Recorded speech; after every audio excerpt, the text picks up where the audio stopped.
मित्रों, नवांश कुंडली क्या होती है? आज के कार्यक्रम में हम नवांश कुंडली क्या होती है यह जानने का प्रयास करेंगे।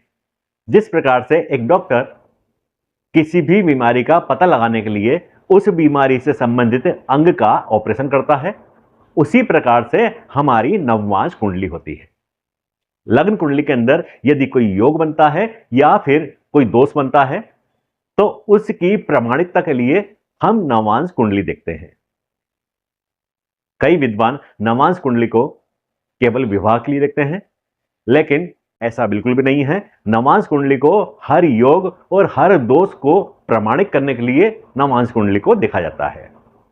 महर्षि पाराशर जी ने षोडशाष्टक कुंडली में जो 16 प्रकार की कुंडलियां होती हैं उसमें सबसे महत्वपूर्ण लग्न कुंडली को बताया, फिर उसके बाद सबसे महत्वपूर्ण कुंडली नववांश बताई। यदि हमारी लग्न कुंडली में कोई योग बनते हैं या फिर कोई दोष बनते हैं तो उसकी प्रमाणिकता केवल नववांश कुंडली के माध्यम से ही की जाती है। इसलिए जब भी लग्न कुंडली देखनी हो तो लग्न कुंडली देखने के बाद नववांश कुंडली अवश्य देखनी चाहिए और किसी भी योग या दोष की प्रमाणिकता कर लेनी चाहिए। नववांश कुंडली हमारी लग्न कुंडली का नवा भाव होता है, जिसे हम भाग्यस्थान कहते हैं। हमारे भाग्य के बारे में नववांश कुंडली के माध्यम से ही विस्तार से अध्ययन किया जाता है। नववांश कुंडली एक राशि का 9वां भाव होता है। एक राशि हमारी 30 अंश की होती है। जब हम 30 अंश के 9 भाग करते हैं तब हमें एक भाग 30 अंश 20 मिनट का प्राप्त होता है। तो इस प्रकार से लग्न कुंडली के अंदर 90 भाव में जो राशि होती है उसकी सूक्ष्मता से अध्ययन किया जाता है, उसका 9 भागों में विभाजन किया जाता है और तब उसका सूक्ष्मता से अध्ययन किया जाता है। तो जब हम नववांश कुंडली का विस्तार से अध्ययन करते हैं, सूक्ष्म रूप से अध्ययन करते हैं, तब हमें पता चलता है कि व्यक्ति का भाग्योदय कब होगा। नववांश कुंडली के अंदर 9वें भाव में कौन सा ग्रह विराजमान है और वह ग्रह लग्न कुंडली के अंदर किस भाव का स्वामी है, यह संबंध हमें देखना है। यह संबंध देखकर हम आसानी से उसका विश्लेषण कर सकते हैं।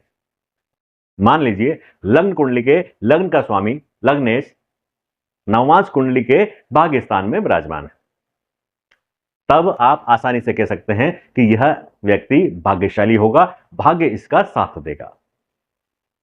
और यदि द्वितीय भाव का स्वामी लग्न कुंडली के द्वितीय भाव का स्वामी नववांश कुंडली के भाग्य स्थान में बैठ जाता है, नवम भाव में बैठ जाता है, तब आप आसानी से कह सकते हैं कि यह व्यक्ति यदि परिवार के साथ मिलकर चलेगा तब इसका भाग्योदय होगा।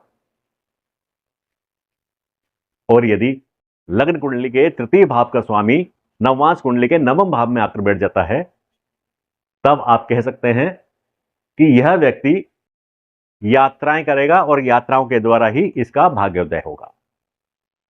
यह व्यक्ति यदि व्यापार करेगा तब व्यापारिक जो यात्राएं होंगी या अपने जन्म स्थान से दूर जाकर जब यह व्यापार करेगा तब इसका भाग्योदय होगा।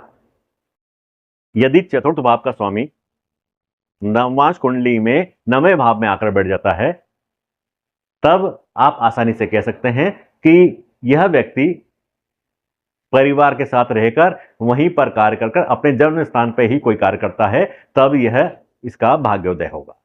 यदि लग्न कुंडली में पंचम भाव का स्वामी नववांश कुंडली के भाग्य स्थान में आकर बैठ जाता है, नवम भाव में आकर बैठ जाता है, तब आप आसानी से कह सकते हैं कि यह व्यक्ति शिक्षा के माध्यम से अपना भाग्योदय करेगा। छठे भाव का स्वामी यदि नववांश कुंडली में भाग्य स्थान में आकर बैठ जाता है, तब यह जातक सेवा का कार्य करके अपना भाग्योदय करेगा या फिर यह डॉक्टर बनेगा, वकील बनेगा, इसके द्वारा इसका भाग्योदय होगा। सप्तम भाव का स्वामी यदि नववांश कुंडली में 9वें भाव में आकर बैठ जाता है, तब आप कह सकते हैं कि इस व्यक्ति का भाग्योदय विवाह के उपरांत होगा। यदि अष्टम भाव का स्वामी नववांश कुंडली में भाग्य स्थान में आकर बैठ जाता है, तब आप आसानी से कह सकते हैं कि यह व्यक्ति इंजीनियर बनेगा, इंजीनियर बनने के बाद ही इसका भाग्योदय होगा, या फिर यह व्यक्ति ज्योतिषी भी बन सकता है। ज्योतिषी के माध्यम से इसका भाग्योदय होगा, या फिर यह आदमी शोधकर्ता भी बन सकता है। शोधकर्ता बनने के बाद इसका भाग्योदय होगा। यदि दशम भाव का स्वामी नवमांश कुंडली में भाग्यस्थान में आकर बैठ जाता है, तब व्यक्ति अपने कर्मों के द्वारा ही, अच्छे कर्मों के द्वारा ही अपना भाग्योदय करने वाला होगा। उसको केवल कर्म करने होंगे। यदि द्वादश भाव का स्वामी नवमांश कुंडली के भाग्यस्थान में आकर बैठ जाता है, तब आप आसानी से कह सकते हैं कि यह व्यक्ति जब विदेश जाएगा तब ही इसका भाग्योदय होगा, या फिर व्यापार के संबंध में, नौकरी के संबंध में जब भी यह विदेश से संबंध बनाएगा तब इसका भाग्योदय होगा। इस प्रकार से हम नवमांश कुंडली के अंदर सूक्ष्म रूप से अध्ययन करने के बाद इसका बिल्कुल प्रामाणिक विश्लेषण कर सकते हैं। कभी भी लग्न कुंडली को देखकर कोई भी हमें विश्लेषण नहीं करना है। लग्न कुंडली के बाद नवमांश कुंडली का अध्ययन अनिवार्य रूप से किया जाना चाहिए, चाहे वह विवाह का विश्लेषण हो या फिर लग्न कुंडली के किसी भी योग या दोष का विश्लेषण हो। नवमांश कुंडली को देखकर ही उसका विश्लेषण करना चाहिए, तभी हमें सटीक परिणाम प्राप्त हो सकते हैं।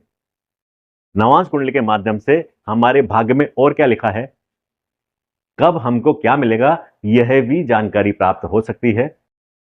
नवमांश कुंडली के बारे में और अधिक जानकारी के लिए हम हमारे अगले कार्यक्रम में आपके सामने उपस्थित होंगे। आज के कार्यक्रम में इतना ही। मिलते हैं अगले कार्यक्रम में। तब तक के लिए मित्रों आगे दीजिए नमस्कार। जय श्री राम।